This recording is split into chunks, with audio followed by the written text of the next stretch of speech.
why he's come there, Maharaj. আপনার সামনে দেখুন কি আছে ওদিকে আসার সাথে সাথে all of us are like that. Only it is expressed or inexpressed. That's all. which is true. Okay. My voice is quite low or soft, whatever you call it. So please pay attention. Om Jananim Sharadam Devim Ramakrishnam Jagadgurum Padapadme Tayo Shritva Pranamami Muhurmuhu. Today I am going to speak very briefly on the ritual we just have done. Many young people, especially nowadays, are very skeptical of pujas that are done. As many of you know, I am sure most of you know, that we are all Hindus. The basic scriptures of Hindus are called Vedas. The teachings of the Vedas are called Vedanta. Now, in the earlier days, the great rishis, they used to perform pujas, but they were not calling them by the name puja. They used to call them yajna. According to Hinduism or Vedas, the whole life must be converted into an yajna. So what is this yajna and why we should perform and what do we gain by performing? Very briefly I am going to speak on that subject. As many of you know, the whole Vedanta, Vedanta means our religion, has been summarized by Swami Vivekananda in 3 sentences. Each soul is potentially divine. The goal is to manifest this divinity by controlling external and internal nature and manifest this divinity either through work or worship or psychic control, mind control or philosophy by one, more or all of these things together. This is the essence of Vedanta. The rest is not really Vedanta. Now, what is the ritual that we have done? Hindus are the greatest ritualists in this world. Hinduism is riddled, as some people like to put it, with only rituals. People have great objections that why we should be slaves to rituals. We do not understand rituals. Simply, what is a ritual? That which brings us together, that which binds us together, and that which makes us love each other, and that which unbinds us, that which releases us from our limitations, that is called ritual. And ritual is not confined only to religion. We have social rituals, we have got economic rituals, we have got political rituals. I'll give one example. We have got national rituals. Whenever you salute a flag, national flag, what are you doing? It's a political ritual, and as I said, ritual binds people and say, we all belong to UK, we belong to India, we belong to Pakistan, whatever it is. Then what is the economic rituals? When we meet together, we use, you know what is this sign? Victory. Victory. Anybody's stock goes up, wins election, and they do like that.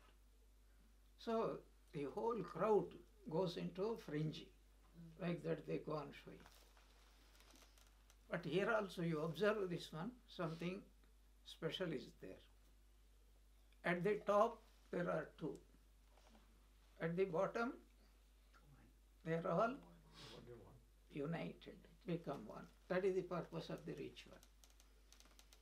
Social rituals. We say good morning, good afternoon, good evening. And the other person also replies.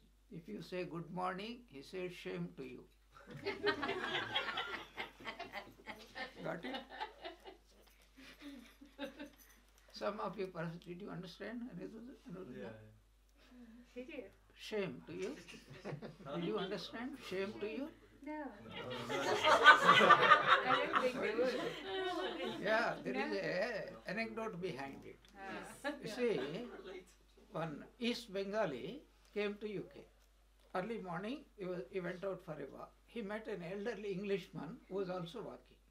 And you know, these Englishmen are very polite, at least outside. So this man seeing another old man, old men have also got some rapport. So he said, good morning to you. And the Bengali also replied, shame to you. Same, they pronounce it as shame. Accent. No, it's not accent. In Bengali we have no sir. Everything is sha. So sir is sha. Yeah. Some peculiarities are there. Va is pronounced as ba. Vedanta is pronounced as Vedanta. Very appropriate. Danta means teeth. Vedanta means no teeth. Religion starts when a person lost all hope. Vedanti. And very convenient, Dadyodhana and Pulihogare, without teeth also, they just go inside very easily. So we have got rituals. Life without rituals is not simply possible. So what does a religious ritual do? It elevates us, it binds us together, and it helps us bring out our potentialities. So Swami Vivekananda said, talking about Vedanta, each soul is potentially divine. The ultimate meaning of divinity is we are all divine, but we are not aware of it. That's why we worship. When we are worshipping God, it is surprising to know we are not really worshipping God. We are only worshipping ourselves. How? Early morning after taking bath, what do? You decorate yourself, isn't it? How do you do that? How do you do that? Looking in the mirror. You keep a mirror in front of you. So are you looking at yourself or at the mirror? Mirror. At the mirror. So the mirror helps us to find how we look. And we do not look really, at least we do not think we are looking well. If we really know that we are looking well, we don't need a mirror. The mirror is there only to correct ourselves, make ourselves, at least we think that we are very attractive, presentable, dignified, and gentlemanly, womanly, and all those things. So what is worship? God is a mirror through whom we look and correct ourselves until there is no difference between the God outside and the God within. So we give different names for it. A saint, a God-realized soul, nothing but a soul who has brought out all his divinity. This is the ultimate meaning, ultimate purpose of puja, rituals, any yoga. But this word divinity has tremendous meaning. What does it mean? Divinity means, from our normal point of view, a budding musician, he wants to bring out his hidden creativity, and when he brings out that each soul is a potential musician, each soul is a potential poet, each soul is a potential good cook.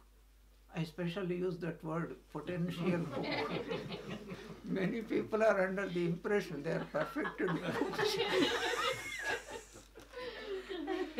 So it is good to understand that yes, I have got cooking abilities, but they need a lot of practice, wisdom, discrimination, and all that.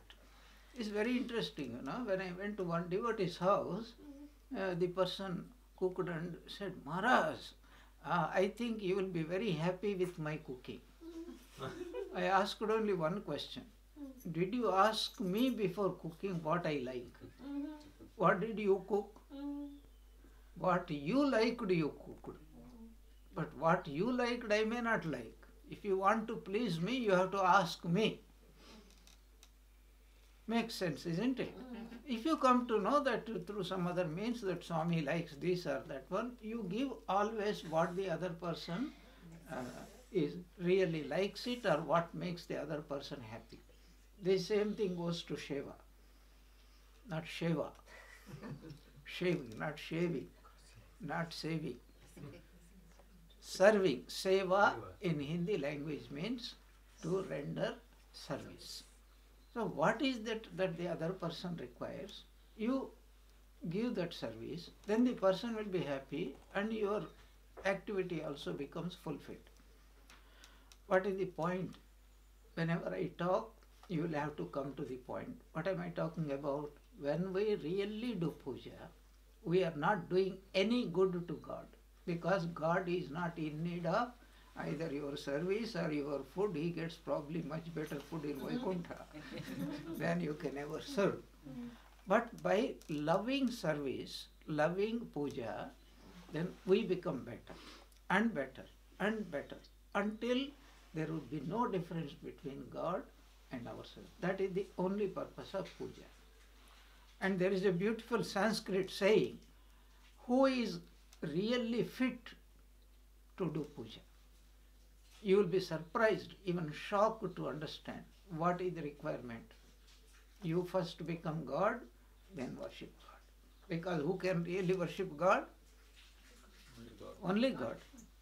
If anybody wants to understand what one's mother is, that person has to become first a mother. Then he understands how much trouble I have given to my mother. Funnily, that is what happens when women with children come and go on heedlessly, headlessly complain that my child is giving so much of trouble. So you just look back and say what you did to your own mother, and then they come to their senses. This is just but paying with compound interest what you have done to others. Okay. So rituals are the most important things. What do they do? First of all, a ritual is something which brings the scattered mind into focus.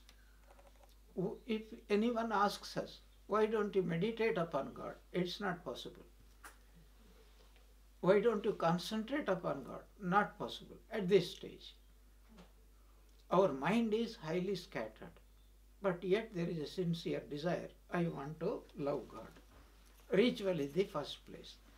How does it happen? Simple example, to perform a puja, so much time is needed to prepare. What is it? That the place has to be cleaned. Afterwards, you have to gather various utensils, appropriate utensils, cleaned. Then you have to gather some beautiful flowers. Then you will have to arrange them properly.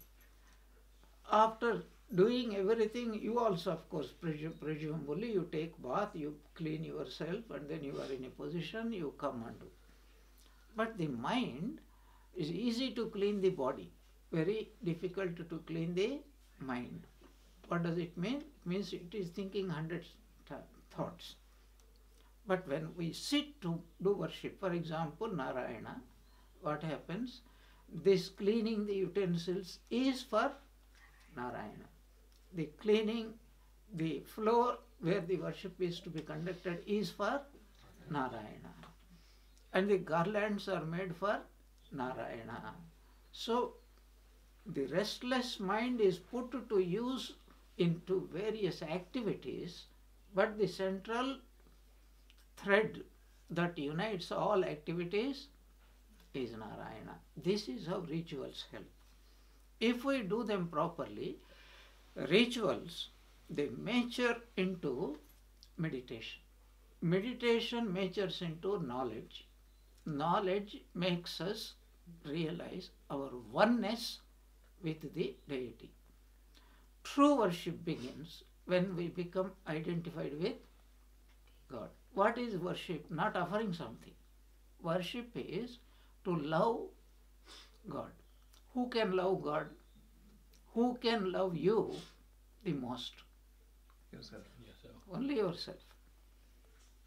It's a funny story, I want to tell you. There was a rich executive lady and she had a child and she was looking for an ayah. You know ayah? A nurse who will look after. So she has put up what is called A4 sheet of requirements and gave it to the what is called ayah agency. So the agent gone through it and said, we will try, let us see. So several days tried. Nobody came because they were all lacking in many requirements. This lady was getting frustrated and she shouted at the agent. The agent said, Madam, you sit down. You read your requirements. The only person in this whole world who fulfills all these requirements is only you. And then you see she took leave and then started looking after her baby. So what is my point? Only a mother can understand what is the requirement of a motherhood. Nobody else can understand. So apply it to puja. Who can really do the worship? Only a person who becomes God, then he knows what God is. Devo bhutva devam yajet. First become gods, then worship gods. Literally it is true. But to become God, we have to worship. Start somewhere, like staircase, and then at the end, we understand what God is. And what is that God? It's none other than me, my own self. So that is the purpose of this puja. Puja, earlier I said yajna. The word yajna means, very beautiful word, yajna means it is offering to God what belongs to God. Yajna usually, we call it sacrifice. What sacrifice have you got? What have you got? A mother is feeding her baby in a small guinea, nice soft rice and some dal, some yogurt, etc. She was feeding the baby, but the baby occasionally feels guilty. Only mother is feeding me, I also want to feed mother. So he tries to take from that same small utensil. 99% of it is bhumi puja only. But one or two grains just enter into mother's mouth and the child thinks, I have done a great thing. Our puja is exactly like that. Our lunch time is 12:30. That's why I am taking time.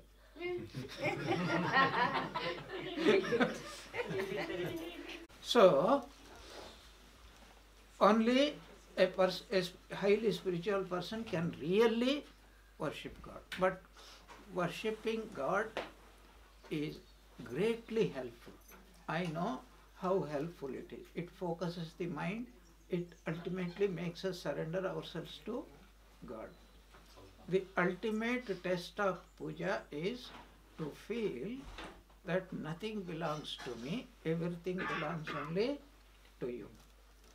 So I mentioned the word yajna. Our Vedic rishis and others, they used to do these yajnas and yagas.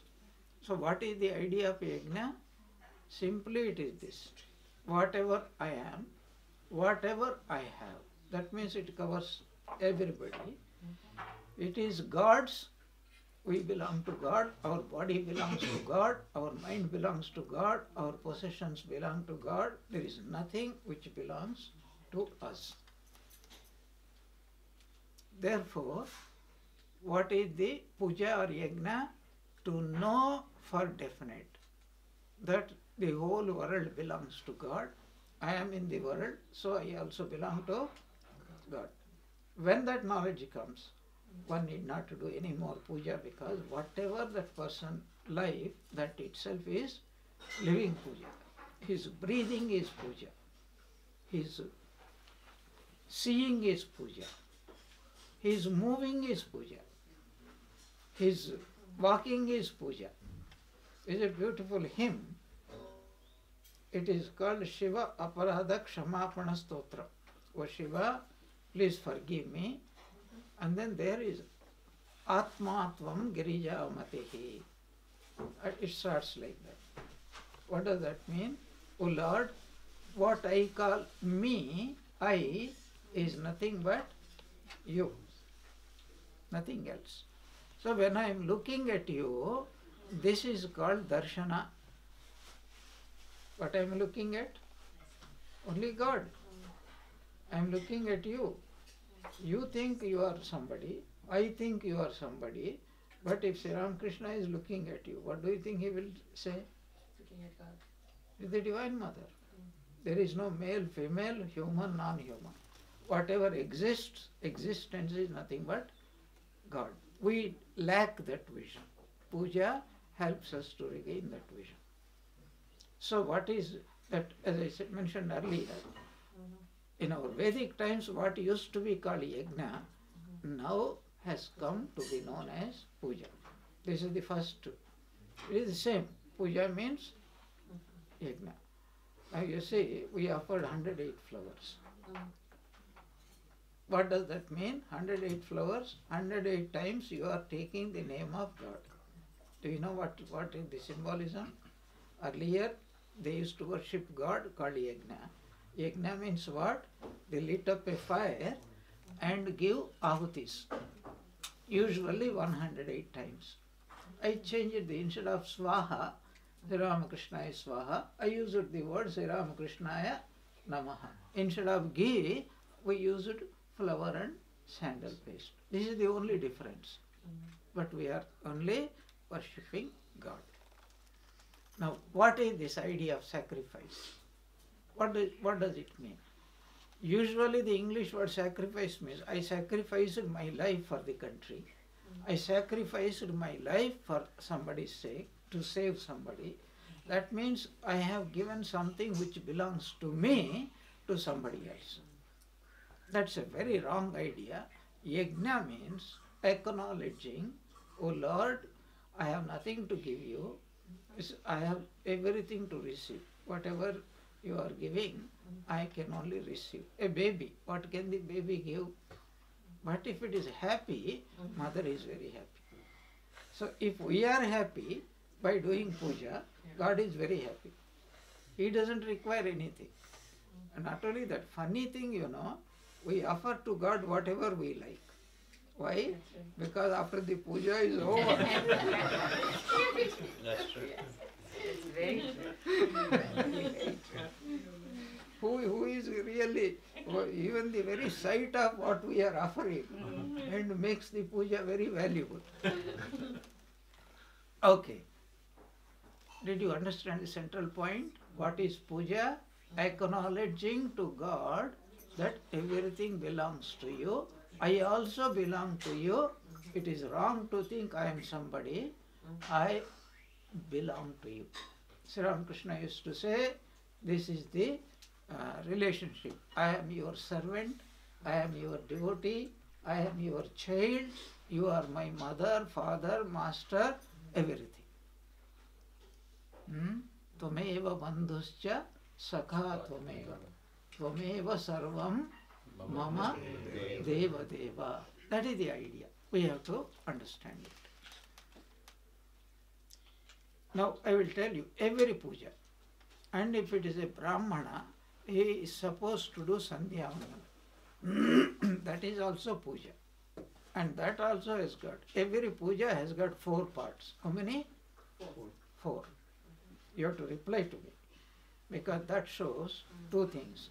First, it shows you are not sleeping. Second, it also shows the point something is entering into you. That's why I ask the questions. So, puja consists of 4 parts. What is the first part? It is called Shuddhi. Shuddhi means purity. So, if you have noticed it, I have sipped water thrice. Thrice. This is called Achamana. Why 3 times? Sipping is supposed to purify. I sipped water. Water is the greatest purifying agent. And I sipped thrice. And every time I sip water, I have to take the name of God. So, what is the symbolism of the sipping thrice? All of us have got 3 bodies. How many? 3. What are they? Sthula, Sukshma and Karana. How do we know?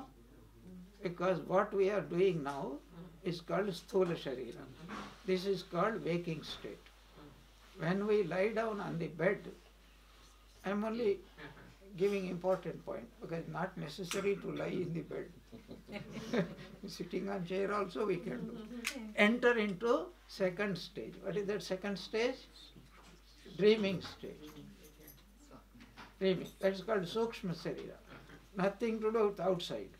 It is the mind which is creating the whole world. This is called dream state. That is called second stage. The third stage is no dream, no waking, deep sleep. That is called Sushupti, Karana Sharira. We have got 3 bodies, 3 worlds. So we experience each world with an appropriate body. Gross world with the gross body, subtle world with the subtle body, and the causal world with the help of the causal body called Karana Sharira. And these are contaminated, impure. Sipping means what? I am washing the physical body symbolically. I am washing the subtle body. I am also washing the causal body. I am becoming pure. Before I could clean anything, the first thing is I have to become clean. So it starts like that. Then you have noticed I was touching various puja articles. This is the first part called purification. Everything, the flowers, the utensils, anything that is associated with puja has to be purified, including the seat. That is called asana shuddhi. But the most important part of the shuddhi, shuddhi you understand? Shuddhi means purification. Is called bhuta shuddhi. What is bhuta shuddhi? I mentioned 3 bodies as though it is 3 bodies are getting completely burnt and becoming pure, so that with this pure body purity can be worshipped. Purity means God. Another name for God is purity. This is the first part. And the second part, it is called nyasa. Nyasa, the word nyasa means identification of what we think is ours with God.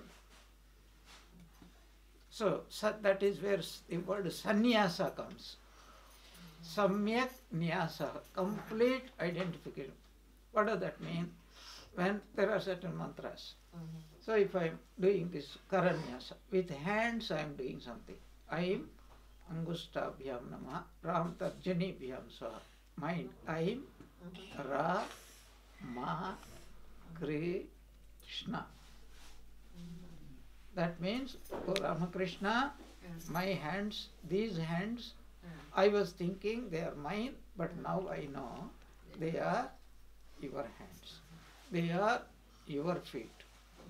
This body is your body. So when we are talking about body, it is called Anganyasa. Anga means different parts of the body. So we touch like that. Aim Hridayaya Namaha, Ram Sarasai Swaha, Mam Sikhaya Vashat, Krim Kavachaya Hom, Snam Netrabhyam Vavshat. So this is the second part. That is, everything belongs to you.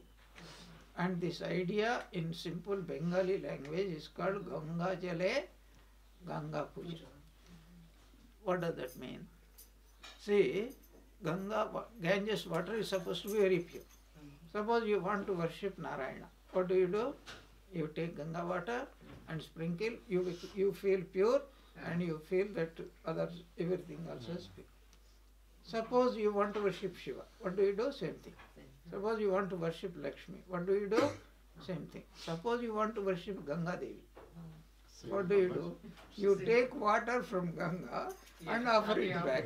This is called Ganga Jale, Ganga Puja. In South India, sometimes we make Ganesha with jaggery. And every day we have to offer something. One day we don't find anything. What do? Pinch a little bit from Ganesha figure and, oh Lord, Samarpayami. That is the idea. Because we have nothing. It all belongs to God. But God doesn't want anything. But God, we cannot give also anything. But what He wants is loving acknowledgement that everything belongs to you, nothing belongs to me. That is the ultimate result of puja done with devotion and correctly, with Shraddha and in the appropriate manner. So first one, Shuddhi, purification. Second is everything is yours, identification. The third part is called Manasika Puja. Whatever we do externally, do it first mentally. Exactly same thing. I am offering water for washing your feet, your hands, your face. I am offering this incense stick. I am offering a lamp. I am offering fruits. Whatever I do, mentally you do. Why? Because Manasika Puja can be done by anybody at any time, at any place, under any circumstance. You can lie down and also do Manasika Puja. Physical puja requires a lot of preparations. But Manasika Puja, simply in the mind, you imagine you are doing all those things. And so that is. And then if everything goes all right, then you open your eyes and then you offer. This puja has varieties of items. The simplest is called Panchopachara, 5 items. Upachara means item. Panchopachara means 5 items. Dashopachara means 10 items. Shodashopachara puja means 16. Dvatrimshat upachara means 32. It depends upon how many items you are capable, thinking, providing, offering. So the number goes like that. So 4 parts it said. First, purify everything. Then identify everything with God. Third, worship God mentally. And fourth, if everything goes all right, worship God physically, externally. And at the end of it, we offer usually some food. Why? Because anyway we have to eat food. Because if I don't eat food today, he provides food. Otherwise he knows very well. Tomorrow his puja will be chutti. So it is, that's why he says, Baba, take prasada. What is the idea? Whatever is offered to God becomes prasada. That's why marriage is done with puja. That's why both husband and wife, they are prasadas, really speaking. That is the idea. Because if you go to registry office, it may not be prasada. It may be registrar's prasada. I don't know whether it's I could use such a word. So these are the important parts. Shuddhi, Nyasa, Manasika Puja, Bahya Puja. These are the 4 parts. After doing this one, then we usually offer food material, Naivedya. It is called Naivedya. Naivedya is of 2 types, Sopakarana and Anna Vyanjana. If you are offering full food, rice, dal, curries, pies, etc. This is called Anna Vyanjana. Vyanjana means different dishes. Otherwise, it is called So Upakarana. Means fruits, sweets, and a bit of water. Just no rice or anything. So that becomes prasada. And that's what we consume. And that's what, because now we know it is offered to God and it has become sacred. If we eat that one, we become pure. This is the, in brief, this is the meaning of the word worship. Now, at the end of the worship, especially in the evenings, we do aratrikam. You just notice, aratrikam. We call it aratrikam. So we call it arati. Don't call it arti. Arti in Sanskrit means distress, suffering. Of course, if you feel you are suffering while doing arati to God, that applies it. That is okay. But it is called aratrikam, Vesper service. Now, if you had noticed, how many items have been offered? 5 items. What are those 5 items? First, light. Second, water. Third, cloth. Fourth, flower. And last, chamara. Why 5? Because 5 elements. The whole world is made up of 5 elements. Our body, mind is made up of 5 elements. So it is acknowledgement, O Lord, you have become the 5 elements, and through these 5 elements the whole world has come. I am the part of the world, so I am also made up of 5 elements. Until now I have been thinking that I am separate, you are separate. So what do? Aratrikam means what? I am acknowledging that as 5 elements I become one with you. Because you are the 5 elements. You are manifesting in the form of the 5 elements. What are those 5 elements? Fire, water, Akasha, Vayu, Agni, Apaha, and Prithvi or Bhumi. Space, air, fire, water, and earth. And from earth comes all these plants. And plants are eaten by vegetarians as well as non-vegetarians. The non-vegetarians do not eat plants directly. They eat vegetarians who eat the plants.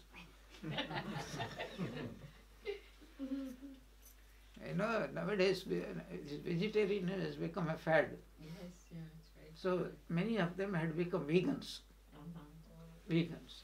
So there was, in a forest there were 2 tigers. One tiger frankly became vegetarian. Started considering itself as superior to the non-vegetarian tiger. And the non-vegetarian tiger was feeling a little bit, inferiority complex has come. So it wants to justify and says, no, I am also vegetarian because I eat only vegetarians. By this, 50% of your, pre-lunch preoccupation has been rudely jolted back. Okay, so we are all made up of 5 elements. Whatever we are offering is also made up of 5 elements.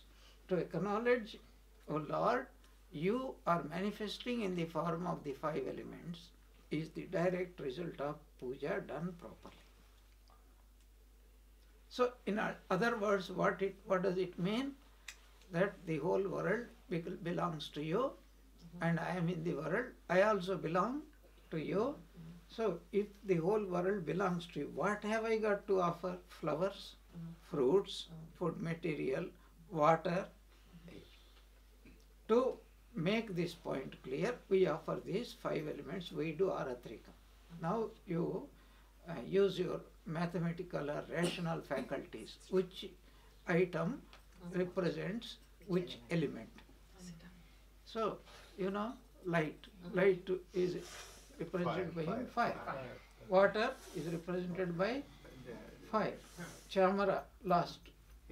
Air. 3, clear. 2 are remaining. What is that? Cloth and flower. So in Vedanta there is a specific this thing is there. Cloth is represented by space. Because it is only as we put the cloth to cover ourselves. So that's why Shiva is called Digambara. Ambara means cloth. Dik Ambara means the space itself is the covering. There is also one god called Chidambara in South India. Chidambara. You know, very peculiar god. You enter into the shrine room, then most of the time, you know, curtain open, curtain closed. They open the curtain. What do you see? Nothing. There is nothing. Nothing means what? God in the form of Chit, pure consciousness. There will be a lamp. So that is nothing else, no image, nothing else. Because this is Venkateshwara, this is Shiva, that idea must go. That's why it's called Chidambara. Yeah. Where is it, Ma? I've never been to any of these. South. Tamil Nadu. South of Madras. So, that is what are we talking about? This cloth is represented by space. What is remaining? Flower. Flower means fragrance. Fragrant. Fragrance is the representation of Prithvi, earth. So by these 5 elements are acknowledged. That means the whole universe is made up of 5 elements. Therefore, when I say that it is you who is manifesting as the 5 elements, that means you are manifesting as the world. That means I am also in the world. That means you are manifesting myself also. So, who is manifesting as myself? Myself or himself? Himself. He is me. He is manifesting as me in the form of these 5 elements. Because your 3 bodies are made up of what? These 5 elements only. Gross 5 elements and subtle 5 elements. And Mahat. The whole human personality is made up of these 3. When I have that firm knowledge that I am none other than God, or I belong to God, I am a child of God, puja can be stopped. Until we come to that knowledge, puja has to be done. Like I like to joke, you know. So, when you develop intuition, then you can see God directly. Until you develop intuition, you need tuition. You have to be in tuition. So this is the symbolism of puja. And it helps people. If we have devotion, it helps. If you don't have devotion, by doing puja, devotion will develop. Khete khete, bhalo hi lagche. Yeah, we are creatures of habit. You know, even we develop so many weird habits. How? By repetition. What a question I ask. You develop the habits how? How? By habit. By doing it again and again. Anything, good or bad. So, ritual is the most wonderful thing. After some time, the place starts vibrating with special vibrations. That's why you enter our shrine room, you will tangibly feel it. You enter into Belur Math temple, you feel it. Why? Because millions of people, you feel the presence of God. You go any great place, Tirupati, and Kalahasti, Rameshwaram, Kanyakumari, Vrindavanam, Varanasi, Dakshineshwar, anywhere you go, how come? Because a great soul has awakened. Awakened means what? A great soul was thinking of God again and again. And then in course of time the vibrations become stronger and stronger and stronger. Anybody who enters into that influence circle, and he will also be influenced.